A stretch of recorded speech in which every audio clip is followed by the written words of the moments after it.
BMW painted by Warhol, covered in flour by climate activists. Let's watch it. Ooh. Climate activists took aim at another. Personally, I would never be a climate activist because I can't climb. I tried one time, but I'm too fat. Priceless work of art. Ooh, a priceless car painted like a child would paint. Look at this thing. Oh no. Warhol on display in Milan. They can't just wipe the flour off? Italy. And they're freaky. Members of the group L'Ultima Generazione, or Last Generation, covered the car in flour. Ooh. They also glued themselves to the window and the floor next to the car. That's funny. While shouting about the need to address the climate crisis. Okay. The car is reportedly one of 20 that BMW gave to artists to create their own designs. How is that permanently altered, though? What does flour do to a car? I'm genuinely confused. Does it turn into a cake? Like, I don't get it. Warhol is said to have covered this. Hey, I'll tell you one thing. If I was in the car, I'd be a beefcake. You know what I mean? One with 13 pounds of paint in about 20 minutes back in 1979. Wait, what? This one with to create their own designs.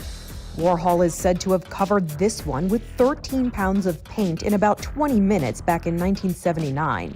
That's it, 20 minutes? This is art? Bro. I'm siding with the climate activists here. This is fucking dumb as shit. That history means little to these activists. I mean, it's a car that some asshole dumped. Listen, no offense, Andy Warhol, but 20 minutes dump some fucking. I could do the same thing. You know what I mean? We call it art because there's some magic expression. Is there?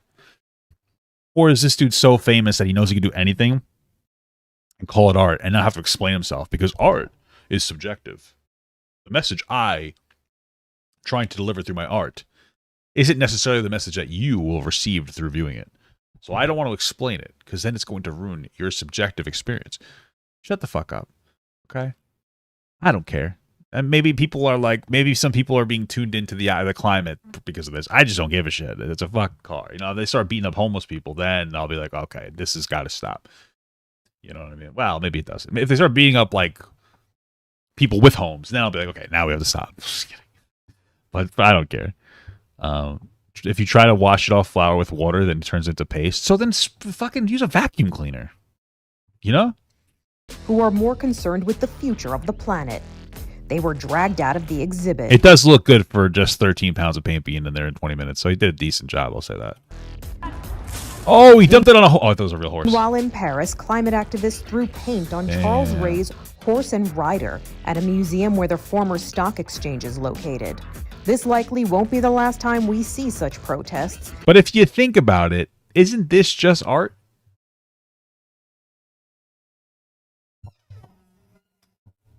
The problem with what they're doing isn't that they're doing it. It's that they're telling us why. Because like we said, art is subjective, but they're saying it's because of climate. So now there's no artistic experience by viewing this. If they just vandalize it without telling us, all of a sudden, oh my God, it's art. Oh, hey, watch this girl dump 13 pounds of orange paint on a horse in 20 minutes. Boom, art. That's all it takes, dude. If you dump paint on things in 20 minutes, that's art. As world leaders struggle to find a way to address this issue. Are world leaders really dealing is what issue? The climate change or these fucking idiots? Because that's ridiculous that they're wasting their time doing that. For Inside Edition Digital, I'm Mara Montalbano. All right, Meryl Montalbano. Sorry if I said that wrong. Cool video. I want Papa Gut to pee on my face, but just as a friend. There's nothing weird about that. I want him to pee on my face.